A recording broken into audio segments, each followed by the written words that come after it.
Moça da igreja, com paz do Senhor. Quer dizer que é um privilégio muito grande estar dividindo aqui esse púlpito com grandes nomes, grandes homens de Deus que subiram aqui e trouxeram palavras diretas vindas do céu, palavras para edificação, para exortação e para o nosso crescimento.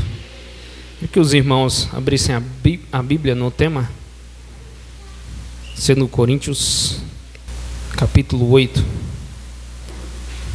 Vamos ler aqui o verso 14 e o verso 15. Logo na sequência nós vamos ler ali no livro do Êxodo, a referência que Paulo deixou aqui quando ele falou dessa palavra. Uma observação aqui acerca desse tema é que a gente vê a mente de Paulo aqui, como ela trabalhava na complexidade desse texto, né, para a exortação da igreja de Corinto, e ele dando essa referência ao livro do Êxodo. E isso puxa a gente à memória uma história bem mais profunda, e a gente vê aqui no decorrer da mensagem a complexidade desse texto e a mensagem gigantesca que ele traz para a gente. Então eu faço até um comparativo aqui, a mente do nosso pastor Bruno de escolher esse tema, né? Um tema vasto para vários dias de palavra, né? Eu confesso para os irmãos que no início eu falei, eu vou lá para o final, próximo dos últimos dias, será que vai sobrar palavra para mim trazer que ainda não trouxeram? Mas a palavra do Senhor, ela se renova a cada dia, e hoje Deus tem uma nova palavra para o seu coração. Vamos ler aqui o verso 14 e o 15. Mas para a igualdade, neste tempo presente, a vossa abundância supra a falta dos outros, para que também a sua abundância supra a vossa falta, e haja igualdade, como está escrito: o que muito colheu não teve de mais, e o que pouco não teve de menos. Então vamos ler ali no Êxodo, capítulo 16, do verso 11, a partir do 11. Vamos ver aqui o que Deus tem a falar aos nossos corações. É um texto muito conhecido. Como os irmãos são leitores assíduos da palavra, com certeza essa história todos conhecem. O que nós vamos aprender hoje é a revelação por trás dessa palavra. Verso 11. E o Senhor falou a Moisés, dizendo: tendo ouvido as murmurações dos filhos de Israel, fale-lhes dizendo: entre as duas tardes comereis carne, e pela manhã vos fartareis de pão, e sabeis que eu sou o Senhor vosso Deus. E aconteceu que à tarde subiram codornizes e cobriram o arraial, e pela manhã jazia o orvalho ao redor do arraial. E alcançando-se o orvalho caído, eis que sobre a face do deserto estava uma coisa miúda, redonda, miúda como a geada sobre a terra. E vendo os filhos de Israel, disseram uns aos outros: que é isto? Porque não sabiam o que era. Disse-lhe, pois, Moisés: este é o pão que o Senhor vos deu para comer. Esta é a palavra que o Senhor tem mandado: colhei de cada um conforme o que pôde comer, um gomer por cabeça, segundo o número das vossas almas, para cada um tomará para o que se acharem na sua tenda. E os filhos de Israel fizeram assim, e colheram uns mais e outros menos. Porém, medindo-o com o gomer, não sobejava aos que colhera muito, nem faltava aos que colhera pouco. Cada um colheu tanto quanto podia comer. Amém, meus irmãos, podeis se assentar. É tudo para a honra e a glória de Deus. Irmãos, hoje é o 10º dia de projeto, né?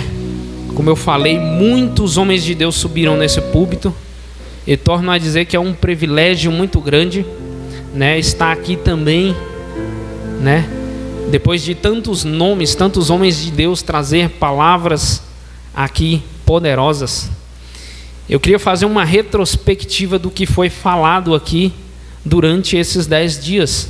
No primeiro dia foi o nosso saudoso pastor Jules, foi o nosso pastor ali na Asa Norte, que trouxe uma palavra aqui acerca de semente, sobre a sementeira, de como você semear, de como você ampliar a sua sementeira. Palavras sábias que edificaram o nosso coração. No segundo dia foi a nossa irmã Silvana quem trouxe uma palavra acerca de planejamento estratégico. Palavra maravilhosa, palavra poderosa de edificação. No terceiro dia o evangelista Daniel trouxe uma palavra clara, bem clara aqui acerca de portas e os tipos de portas. No quarto dia o pastor Hélio trouxe uma palavra acerca de bondade, de amor e fé para a nossa edificação. No quinto dia o pastor Bruno trouxe uma palavra sobre oferta, sobre doação. No sexto dia o pastor Neto trouxe uma palavra acerca daqueles que semearam, né? E no sétimo dia o pastor Hamilton trouxe uma palavra maravilhosa aqui, uma palavra de edificação, falando acerca da mulher que através dela Israel conquistou uma vitória, né? Um cumprimento ali de uma profecia. No oitavo dia o pastor José trouxe uma palavra que acerca de mudança. O pastor André ontem trouxe uma palavra falando sobre Ezequias, né? Acerca da carta que ele recebeu, da afronta que Israel recebeu do rei Senaqueribe, a qual Deus ali tomou para si essa guerra, e o povo de Israel foi mais uma vez vitorioso.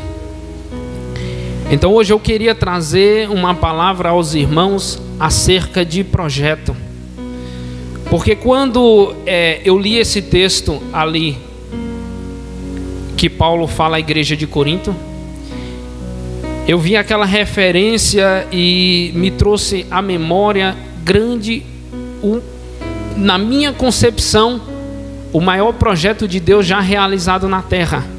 E hoje nós vamos ver a semelhança que esse projeto tinha a um prenúncio da vinda do Messias. Nós vamos ver isso aqui hoje.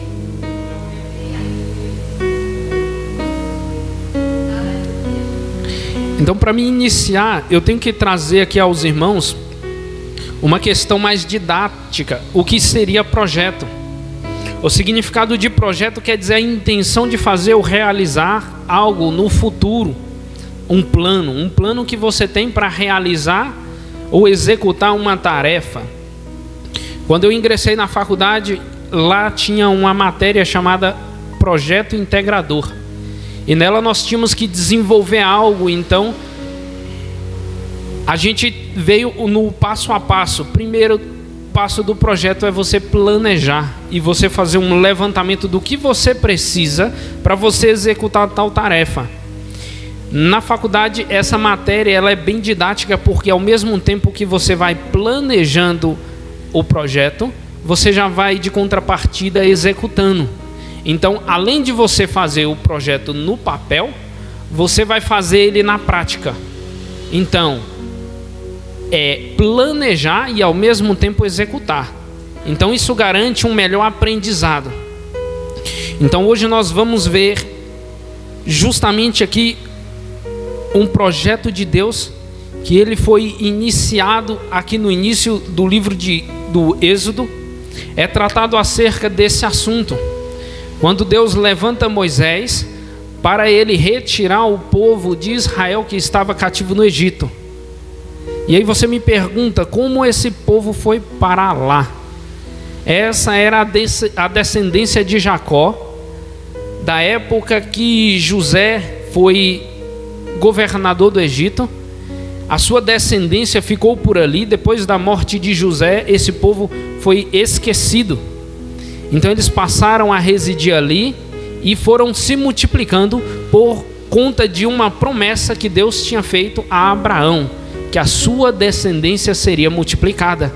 Então quando entrou no deserto era cerca de 70 pessoas. E quando Moisés chega para retirar esse povo do deserto, só homens eram 600 mil. Eu já vi alguns estudiosos fazendo um cálculo e dizendo que foi uma multiplicação de pessoas assim de uma forma inacreditável, porque cerca de 630 anos que o povo esteve cativo no Egito, 65 pessoas viraram quase 1 milhão de pessoas, porque a Bíblia menciona 600 mil, mas eram 600 mil homens. Quando saiu do deserto, só as pessoas, as mulheres, as crianças, com os homens, cerca de 1 milhão de pessoas, isso, exatamente. Então foi uma multiplicação assim extraordinária, porque um povo que era escravo, que vivia para trabalhar, como poderia se multiplicar de tal maneira, né, que estava enchendo ali o Egito. Aí eu pego um texto aqui do Novo Testamento e os irmãos me perguntam: você vai pregar um texto do Novo Testamento com a referência lá no Antigo Testamento? E aí eu vou lá em Colossenses 2,17, que diz que as coisas do Antigo Testamento, né, são as sombras das coisas futuras, mas o corpo é de Cristo. Então essa palavra, ela diz o quê? Que o que aconteceu lá no Antigo Testamento, ela é a sombra do que seria cumprido no Novo Testamento.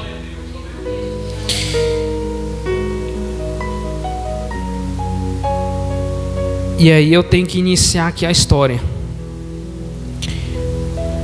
Quando Moisés foi chamado por Deus, essa passagem certamente os irmãos conhecem. Deus se apresenta na sarça ardente e fala com ele que vai levar ele até o povo do Egito e que ele vai falar diretamente com o faraó. Nesse momento ele teria que se colocar diante de um grande homem, e ele, sabendo ali da situação do povo, da maldade daquele faraó para com o povo de Israel, certamente que ele temeu. E Deus ali já começa a operar maravilhas. Porque quando nós vamos aqui discorrendo aqui a história, nós vemos que Deus operou vários sinais, vários milagres e várias maravilhas no meio do povo, a fim de provar para o povo quem era Ele. Tanto que para Moisés, Deus se anunciou com o próprio nome. Foi o primeiro homem a quem Deus chegou e se apresentou. Porque Moisés pergunta para Deus: como eu vou dizer para esse povo? Esse povo está cativo há 430 anos. Ele já estava completamente contaminado com as doutrinas, com os ensinamentos dos deuses pagãos ali do Egito. Então certamente que ele acreditou que quando ele falasse acerca desse Deus, o povo já teria se esquecido, não iria dar ouvidos, não ia acreditar. Uma descendência 430 anos ali cativo, escravo, certamente que não ia acreditar na palavra de um homem que chegou e falou: Deus mandou eu tirar vocês daqui, Deus tem um plano, Deus tem um projeto. Então muitas vezes quando ouvimos uma profecia e o homem de Deus chega e fala: Deus vai mudar o seu cativeiro, certamente que bate uma sombra de dúvida, porque às vezes você já está acostumado com o sofrimento, você está acostumado com a vida que você está vivendo. Mas Deus, Ele tem mudança. Abrimos o nosso coração, os nossos ouvidos para ouvir o que Ele tem a dizer, e cremos que o projeto dele vai se cumprir. Porque se Moisés chegasse e dissesse: Deus prometeu uma terra para vocês, e eles ali sendo escravos, como eles iriam acreditar que eles sairiam e iriam atravessar o deserto? E mais na frente nós vamos ver como foi essa peregrinação até eles alcançarem a promessa. Então quando Moisés se coloca diante de Faraó, Deus já tinha dado a ele sinais. Quando ele questionou a Deus: mas como eu vou falar? Eu sou pesado de língua, eu sou impuro de lábios, eu não tenho palavras para falar, eu não tenho argumentos para convencer a Faraó para ele liberar esse povo, para nós sairmos dessa terra. Mas Deus falou: o que tu tem nas mãos, lança sobre a terra. E ele lança o seu cajado, e o seu cajado ele se transforma numa serpente. E Moisés fica a fugir dessa serpente. Deus fala: estenda a mão, pegue ela pela cauda. E ele estende a mão e ele pega novamente a serpente, e ela torna a se transformar no cajado. E aí Deus fala: coloque a sua mão direita no peito. Ele coloca a mão e ele retira a mão, e a sua mão está leprosa. E Deus fala: torne a colocar a mão. E ele coloca a mão no seu peito e a mão volta a estar sã. Então todos esses sinais ele executa diante de Faraó. E é claro que Faraó ele tinha as artimanhas dele. E no momento em que Moisés se apresenta diante de Faraó e executa essa maravilha da transformação do cajado dele em serpente, Faraó chama também os seus magos que executam o mesmo feito, né? E o cajado também se transforma em serpente, porém a serpente de Moisés que se transformou, ela consome a serpente daqueles magos, como prova de que Deus é maior. Muitas pessoas podem ter prosperidade, mas o povo de Deus, a prosperidade vai ser maior, vai sobrepor com certeza. Aleluias. Então ali Deus endurece o coração de Faraó. Daí Deus já avisa a ele das pragas através de Moisés. Então são todas as pragas que aquele povo vive, até que a gente chega na última ali, que é a morte dos primogênitos. E Deus avisa, mas Faraó não dá ouvidos. E tem todo aquele ritual do sacrifício a Deus, da marcação dos umbrais das portas das casas com o sangue do cordeiro. E dali o anjo do Senhor passa a executar o primogênito de cada residência. E logo no amanhecer, logo na madrugada, na verdade, Faraó já percebe que até na casa dele o primogênito tinha morrido. Então vem um grande pavor sobre ele, e ele diz: esse povo tem que ir embora imediatamente. E nesse momento ele abre mão do povo de Israel, de toda a sua mão de obra ali que ele tinha. Depois, é claro, de muito pelejar, de não querer abrir mão, ele acaba cedendo. E todo o povo do Egito fica ali temoroso, porque já passaram por tantas situações até chegar ao ponto de perder um ente querido. O primogênito, certamente que é o filho mais esperado, todos sabem, foi o primeiro, é muito amado. E ali todos tiveram uma perda. E o rei do Egito decide liberar eles. Então eles saem, e Deus manda que eles pedissem aos seus vizinhos, às suas vizinhas, os adornos, ouro, prata, tudo que eles tinham de valor foi pedido, né? Sobre o propósito, sobre a desculpa de que eles teriam que estar adornados, que eles tinham que sacrificar diante do Senhor. Então eles levariam também os seus animais, o seu gado, as suas ovelhas, né? E isso foi um acordo com Faraó. E Faraó falou para Moisés: pega tudo e retira-se a sua face de diante de mim, porque se eu te ver novamente, eu vou te matar. Ele deu certeza que ele iria tirar a vida ali de Moisés, porque ele estava muito indignado. Do nada me aparece esse homem, e ele vai tirar toda a mão de obra que eu tenho. Ele pode acabar com o Egito completamente. Nessa época o Egito dependia muito de mão de obra. Tinha passado por uma guerra, tinha uma parte da cidade destruída, então ele dependia disso para reconstruir. E ele abre mão. Porém o povo de Israel sai.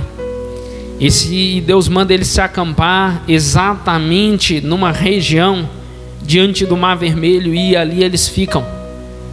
E tem um porquê Deus mandou eles ficar ali. Porque Deus falou: eu vou endurecer mais o coração de Faraó, e ele vai vir atrás.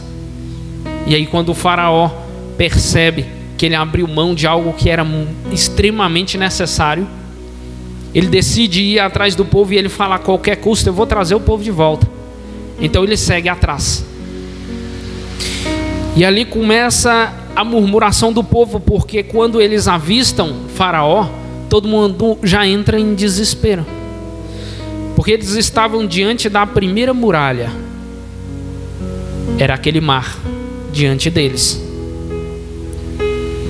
Então, quando nos deparamos com uma dificuldade que não está ao nosso alcance, é certo que bate ali uma certa preocupação, um desespero, mas nós devemos confiar em Deus, nas promessas, no que Ele falou, porque Ele vai cumprir. E nesse momento o povo começa a murmurar, falar com Moisés: você nos tirou do deserto, nos tirou do Egito para morrer aqui nesse deserto. Era melhor que morramos lá. Lá não tinha cemitério, lá não tinha uma cova. Então eles já estavam tão acostumados, irmãos, porque o Egito, ele significa o mundo. Então quando as pessoas estão no mundo, elas estão cegas, elas não veem que pode ter algo melhor à frente, e elas se acostumam com aquela vida e elas não querem sair de lá. Porém agora o cenário era outro, a dificuldade certamente era grande ali, porque eles se depararam com o primeiro obstáculo. Porém Moisés, ele se torna a orar e falar com Deus, e Deus manda que ele toque com o cajado nas águas, e esse mar gigante ele se abre, e o povo de Israel passa em terra seca. E logo vem o exército de Faraó com seus carros de ferro, seus cavalos, e adentra no meio deste mar. E Deus começa ali a trabalhar e arranca as rodas dos carros, dos cavalos. E eles ficam ali nesse imbróglio e eles não conseguem passar. E eles se atrasam ali. E o povo de Israel passou completamente, atravessou esse mar. E Deus fecha o mar. E a primeira muralha, ela se cai, porque todo o exército foi destruído. O exército de Faraó. Estava aqui a primeira vitória de Israel, para a glória de Deus. E até hoje esse feito é lembrado e esse feito é comprovado. Foi encontrados destroços, ainda restolhos, né, daquele exército que ficou ali, porque eles estavam paramentados, espadas, carros de aço. Então foi encontrado rodas ali. Então é um feito incontestável, e até hoje é lembrado para a honra e a glória de Deus. E o povo atravessou, e eles cantaram do outro lado, né? A palavra de Deus fala que Moisés cantou. E aí agora a gente pode ir lá para Êxodo capítulo 15, verso 22 e 23. Puder abrir aí, irmão Elzo, os irmãos acompanhar. Depois fez Moisés partir os israelitas do Mar Vermelho, e saíram ao deserto de Sur, e andaram 3 dias no deserto, e não acharam água. Ali o povo já estava há algum tempo, eles tinham ficado acampados ali, com certeza o que eles trouxeram, porque Deus mandou que eles preparassem pães para eles levar. Então certamente que eles já tinham consumido a comida que eles tinham, eles já tinham consumido a água que eles tinham nessa caminhada de 3 dias, e eles ficaram sem água, e eles estavam nesse deserto de Sur. Essa palavra Sur, ela significa muralha, porque nas províncias ali, na província do Egito ali, as cidades eram fortificadas e os desertos eram cercados. Então por isso esse nome, deserto de Sur. E eles chegaram numa região chamada Mara, e Mara tinha muitas águas. Porém um pequeno detalhe é que essas águas eram amargas. Essas águas não podiam ser bebidas. E Moisés estava acompanhado ali de cerca de 1 milhão de pessoas, mais um grande rebanho de gado e ovelhas, né, que o povo tinha. Então aonde ele daria conta de água para tantas pessoas? Então Moisés começa a orar. E um pequeno detalhe é que ele não ouve Deus. Deus não falou mais nada, porque no princípio Deus tinha dito para ele: o que tu tens nas mãos, usa o que tu tens nas mãos.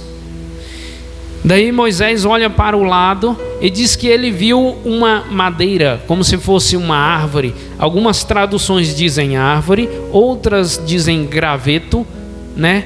Era uma determinada madeira, ou chamado madeiro. Então, essa madeira que ele vê, ele pega ela e ele lança na água. E ali está a primeira simbologia. Porque o nosso Cristo, ele foi pregado num madeiro. E ele mesmo falou: eu sou a água da vida. Então, a partir do momento em que aquele madeiro foi lançado na água, simbolizando um sacrifício de Cristo, aquela água foi purificada. E ela passou a se tornar uma água boa para consumo. E o povo se fartou ali dessa água. E o povo bebeu, e o povo se fartou. E o gado se bebeu, e eles guardaram água para a viagem. Então eles tiveram água ali em abundância. E mais uma vez o Senhor foi glorificado ali. Porque muitas vezes, irmãos, a gente está passando por uma situação, e essa situação ela é amarga como essas águas de Mara. Mas o Senhor, ele vem com providência, e ele vira o nosso cativeiro, o nosso quadro. Porque um dia estávamos nós no Egito e o Senhor nos resgatou. Então, a partir do momento em que nós aceitamos a Cristo como Salvador, ele tem mudança de vida.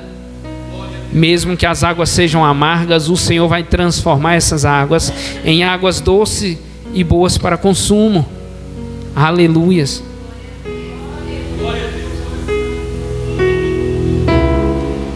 Então eu vejo essa peregrinação no deserto como um dos maiores projetos de Deus. E um projeto que, se você for imaginar as circunstâncias de um povo viajando e peregrinando pelo deserto, um caminho que provavelmente ele seria feito em linha reta, em um período muito pequeno. Calcula-se que seria uma média de 40 dias andando, o povo chegaria até as terras prometidas. Porém, a peregrinação durou 40 anos. Então é inacreditável que um trajeto que poderia ser feito em 40 dias, ele levou 40 anos. E aí você me pergunta o porquê que esse projeto ele se estendeu tanto? Porque o povo não estava preparado para receber aquilo que Deus tinha para dar. Porque eles até tinham saído do Egito, porém o Egito não tinha saído deles. Foram 450 anos ali. Quantas gerações não nasceram e acostumaram-se a se prostrar diante daqueles deuses que eram adorados ali, que era o Deus Sol, que o Egito adorava. Então eles tinham os seus deuses pagãos. E esse momento que Deus deixa esse povo ali no deserto foi para eles, que eles trouxessem novamente à memória a existência do Deus que eles haviam esquecido. Então por esse motivo Deus fez tantos milagres, para que o povo tornasse a se lembrar de quem era o Deus a quem eles serviam. Aleluia. Engrandecido e exaltado é o Senhor. Então a gente vê que o povo viu ali a mão de Deus sobre Faraó, porque Deus falou que com mão forte ele retiraria o povo de lá, e foi assim que ele fez. Foi necessário até derramar o sangue daquele povo para que eles vissem quem era o Deus de Israel. Aleluia.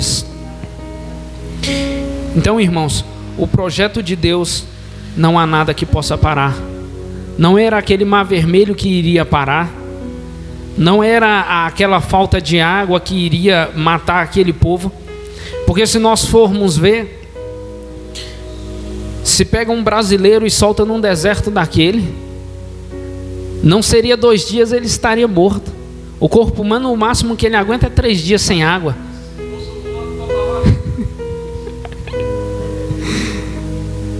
No deserto, o sol durante o dia é escaldante. Durante a noite, o sol, a temperatura, ela é muito baixa. Então Deus ele se preocupou nesse projeto nos mínimos detalhes. Durante o dia tinha uma nuvem que acompanhava esse povo, garantindo sombra e frescor para eles. Durante a noite era uma coluna de fogo que os acompanhava, aquecendo e iluminando o caminho.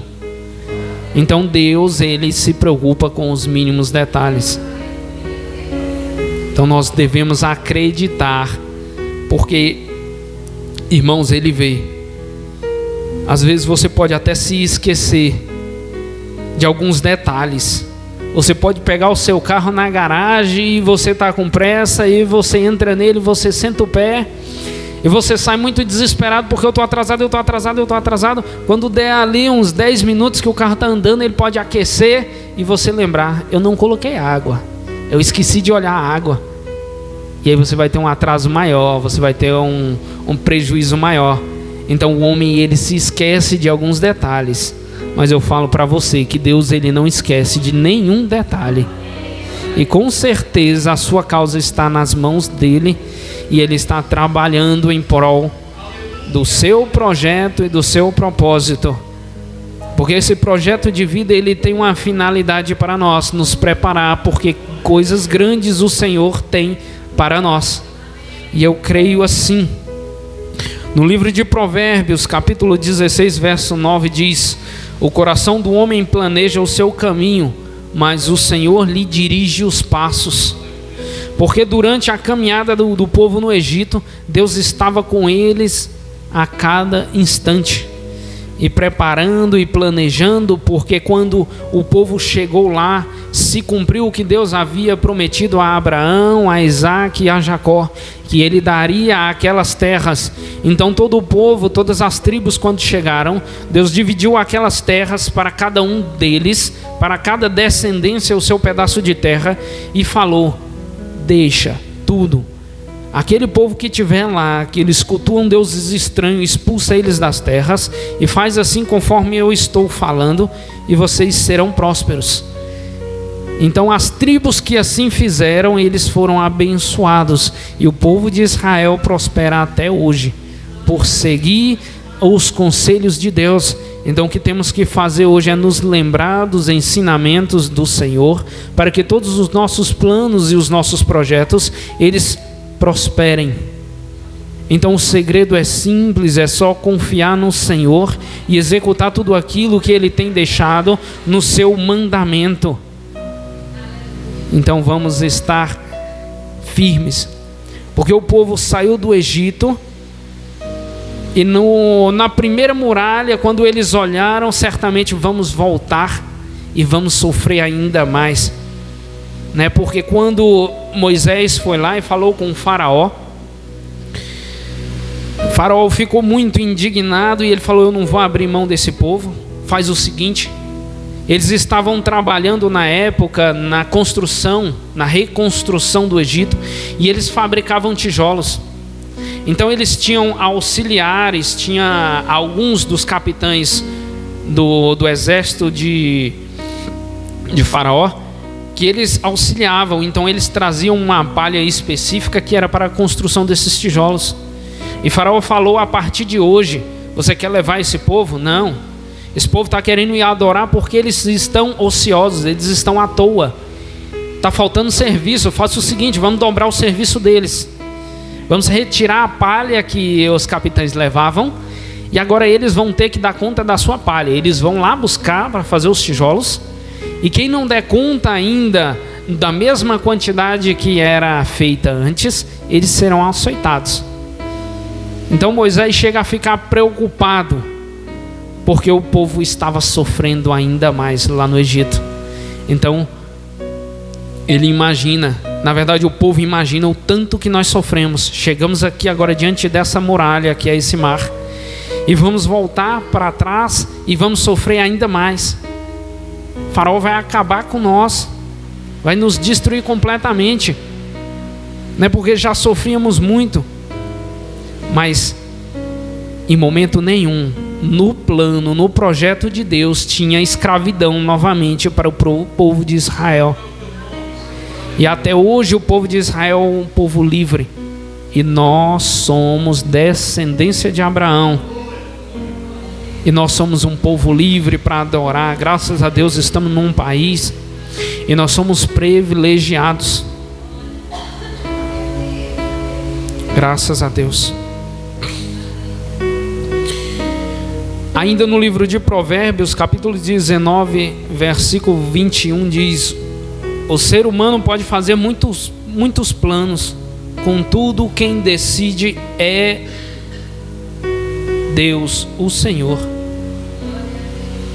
Então nós temos que acreditar que os nossos planos estão segundo os preceitos bíblicos e segundo a vontade de Deus. Então, irmãos, quando formos iniciar um projeto, a primeira coisa é apresentar diante de Deus, consagrar esse projeto a Ele e acreditar que esse projeto será para a glória dEle. Tudo tem que ser para a glória do Senhor. Assim, o Senhor irá se agradar e Ele vai trabalhar ao nosso favor. Porque não há nenhum projeto seu que Ele vai progredir, ou você vai ter um sucesso, se não for segundo a vontade de Deus. Aleluias. No livro de Salmos, capítulo 37, verso 23 diz: o Senhor firma os passos de todo aquele cuja conduta lhe agrada. Irmãos, então se o seu projeto tiver conforme a vontade de Deus, certamente irá prosperar. E eu creio que Deus tem grandes projetos para as nossas vidas e que Ele vai fazer uma obra grande. E eu acredito que Deus é conosco. No livro de Jeremias, capítulo 10, verso 23 diz: o Senhor, ó Senhor, eu sei que ao homem não pertence o seu próprio caminho, nem lhe compete traçar os seus passos. Então, se não fosse o sacrifício de Jesus, não estaríamos nós aqui para fazer a obra de Deus. Então, no momento em que Deus traçou esse projeto de salvar o povo do Egito, foi anunciado ali Jesus naquelas águas, como a água viva, e posteriormente foi anunciado a Cristo novamente no pão que é descido do céu, que foi o maná.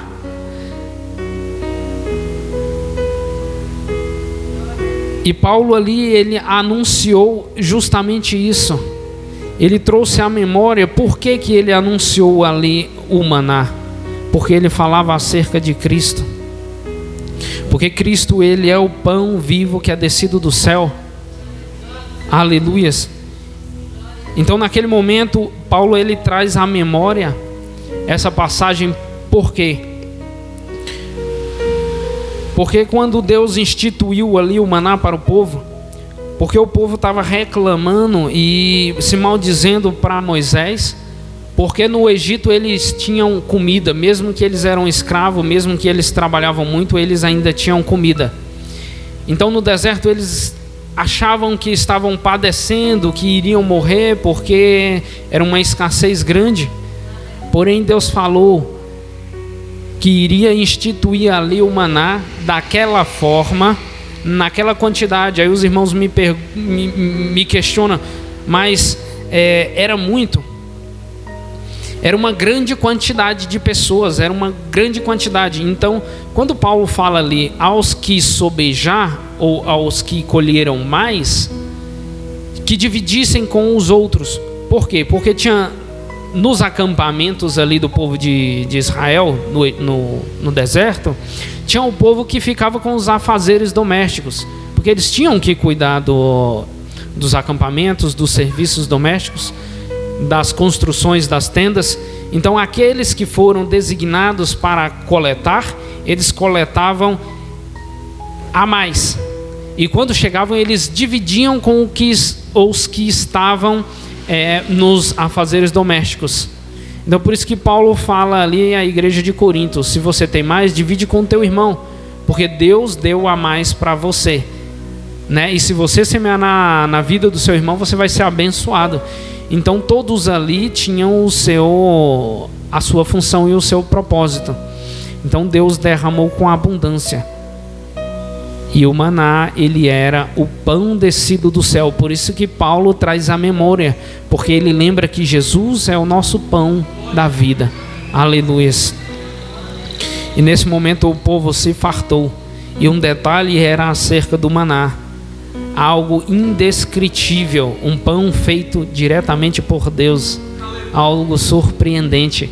Diz que um gosto incomparável, com um mel, algo incrível. Difícil até mesmo de descrever.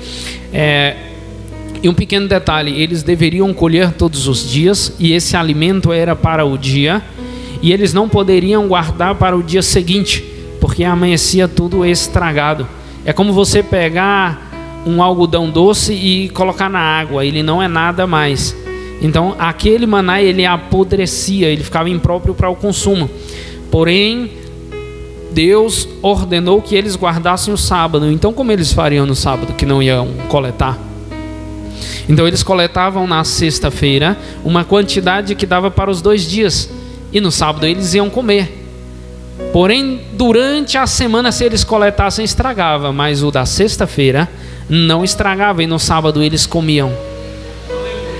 Então o milagre de Deus é completo. Deus pensou nos mínimos detalhes, assim como Ele cuidou do povo de Israel nessa peregrinação no deserto. Ele tem cuidado de nós e Ele vai cuidar de nós, porque a previsão para esse ano não é tão boa, irmãos. Devemos nos preparar, preparar o nosso coração, porque independente das lutas, das muralhas que irão vir, das dificuldades, o Senhor estará conosco e Ele irá nos acompanhar, com certeza, porque Ele é a nuvem que irá nos cobrir e Ele é a coluna de fogo que irá nos aquecer. Então creiamos, meus irmãos, que Deus está conosco e Ele vai nos abençoar cada dia mais. Eu queria agradecer a oportunidade no nome de Jesus. Amém. Amém, Jesus.